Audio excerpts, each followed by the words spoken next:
Hello guys, good morning. So it's me again, Olive. Nandito ngayon tayo sa Lopez, Quezon kung saan maglulocate tayo ng isang property na may lawak or sukat na 3.4 hectares. Ayan, at si property po ay pure na palayan po. Ano po?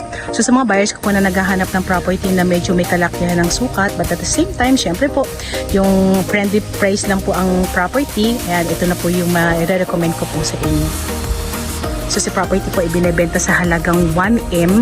Meron na po kayong 3.4 hectares. Ayan. So bago tayo magbigay ng ibang details, syempre po as always, paki-like, paki-share and subscribe sa ating YouTube channel. And then pindutin po natin yung ating notification bell para po updated po kayo lagi dun sa mga properties na iba-vlog natin. At kung magustuhan niyo po si property, syempre po meron po kaming numero sa itaas ng yung screen. So meron kami WhatsApp and Viber, message nyo na lang po kami or call nyo po kami kung sakaling i-avail nyo po si property. Ano po? Yan, so tara, ikutin na natin si 3.4 hectares. Let's go!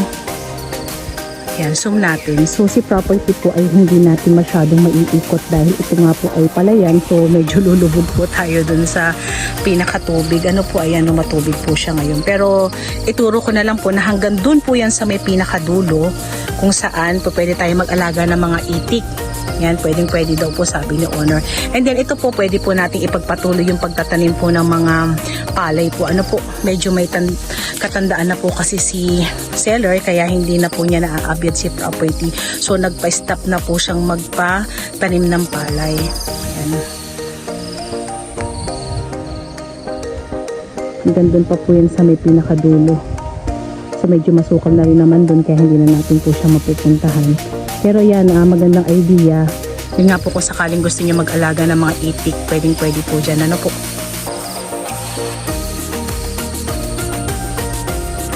Ayan, so sorry po, gusto niyo ko man talagang ikutin si property, talagang hindi po ba pwede kasi katulad po niyan, ito po yung tatapakan ko kung sakaling ikutin ko po siya hanggang doon po sa may pinakadulo.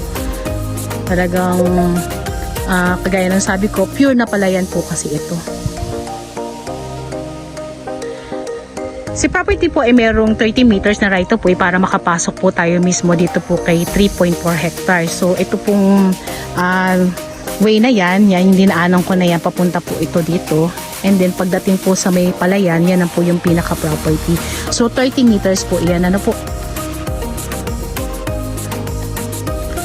And then si property po, para makalabas ka ng pinaka-provincial road, tayo po ay tatakbo ng halos nasa 4 kilometers. And then, another 4 kilometers naman po para makarating naman po tayo dun sa may pinaka-town proper po ng Lopez. So, cemented road naman po yung 4 kilometers natin na provincial road. And then, yung 4 kilometers naman po natin na papunta dito sa barangay road is mixed naman po yun. So, meron na tayong road na cemented and then meron tayong road na hindi pa. Pero kanina, habang pumapasok po kami kay property, gumagawa po ng mga road doon. So medyo nakakatuwa naman po kasi inuumpisahan na po nila yung pinakakalsada.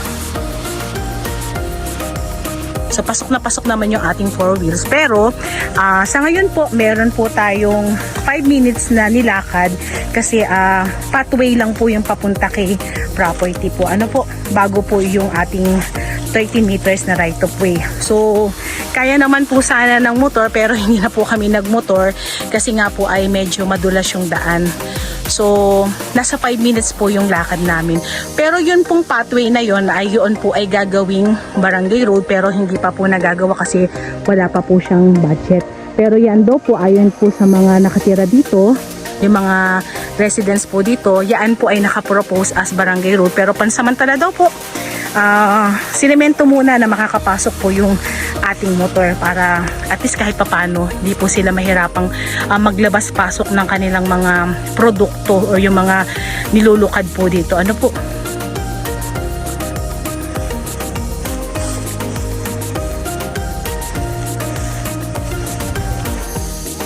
Yan, zoom na lang natin, talagang hindi tayo makakaikot.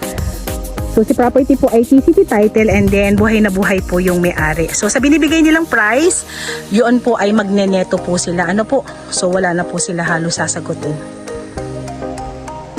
Yan, hanggang dyan po yan. Padulo pa po yan.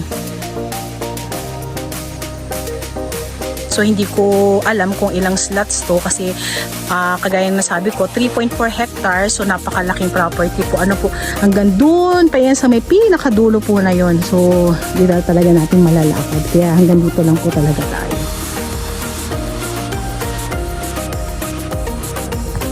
Si property naman po ay may dating sukat, pero kung gusto po natin iparelocate, pwede naman po. Ano po, kagandahan po nito, Lopez lang. So sa ngayon po talagang mahirap pong dumaan kasi pathway lang po, pero soon po kung halimbawa po na i-invest muna po natin si property, napakagandang idea po kasi napakamura pa lang po itong binibenta po ng may-ari. So once na nagawa na po yung ating barangay road, for sure tataas po ito. Ano po, so i-avail na natin. Ayan, pwede nating buhayin yung mga palayan na yan. Kumikita naman daw po talaga si palayan, kaya lang talagang may edad na po kasi si seller, so hindi niya talaga kayang abyadin na si property. Kaya much better po na talagang sabi nga niya, ibenta na lang po talaga.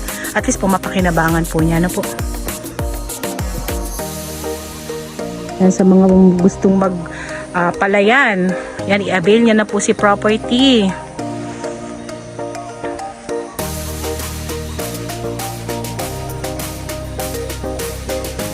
So mamaya papakita ko sa inyo yung pinaka pathway paglabas po natin. Ano po, na kayang-kaya naman po ang motor. So yan, lalabas tayo ng pinaka property po. Ano po, para pakita ko naman po sa inyo yung pinaka right of way kung saan yan dumadaan na yung aking mga kasama. So 30 meters lang po ito. So ito po yung ulit yung property.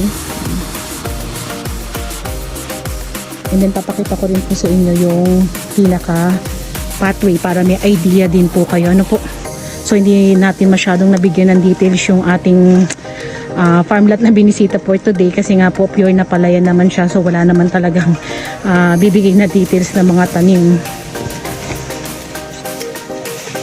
Maganda naman yung pinaka right of way niya kasi pantayan naman siya.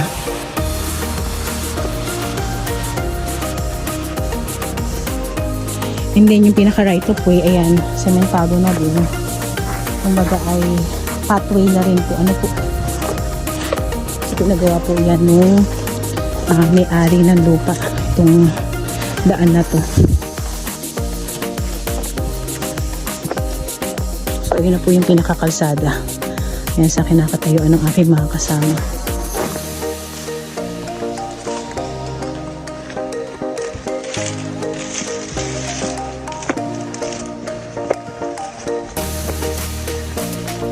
So yan, nandito tayo sa may pinaka pathway na sinasabi ko po sa inyong gagawing barangay road. Ano po, so as you can see po, may mga bahay na dito. Ayan, and then meron tayong mga street lights. And then itong way na to, tatagos po yan ng barangay Samat. So yan po ay talagang proposal barangay road po talaga. May line na rin po tayo ng kuryente. Kaya okay na okay po itong si property.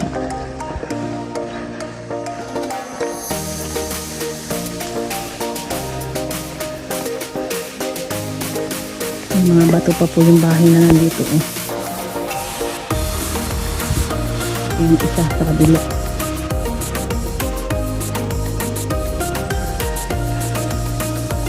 So nandito tayo sa may pinaka pathway na gagawing barangay road. And then pakita ko lang po sa inyo, ano, ayan po si property, oh. Tanaw po rito sa may pinakakalsada.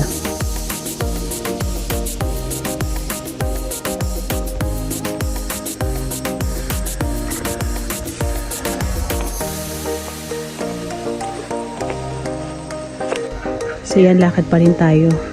Ayan po yung pinaka pathway, ano po. So yung lapad po ng gagawin ng kalsada is halos nasa 3.5 meters daw po. Ito po yun, oh. Hawan na po siya, pero dahil po wala pong budget, ito muna pong pathway ang ginawa po ng barangay.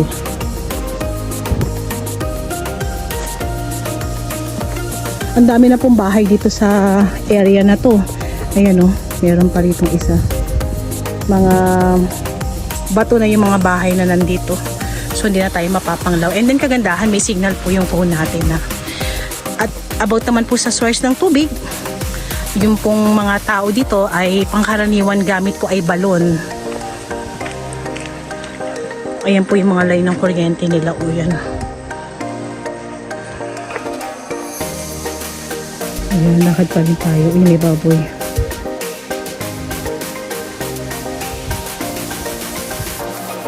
Yan, may mga bahay pa rin po dyan. Oh.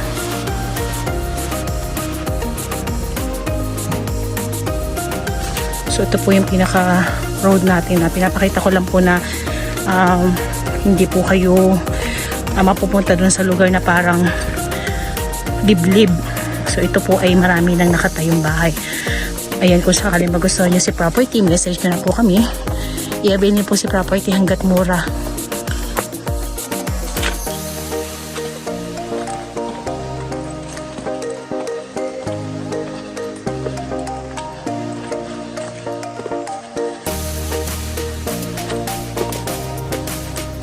Ayan, palabas na kami.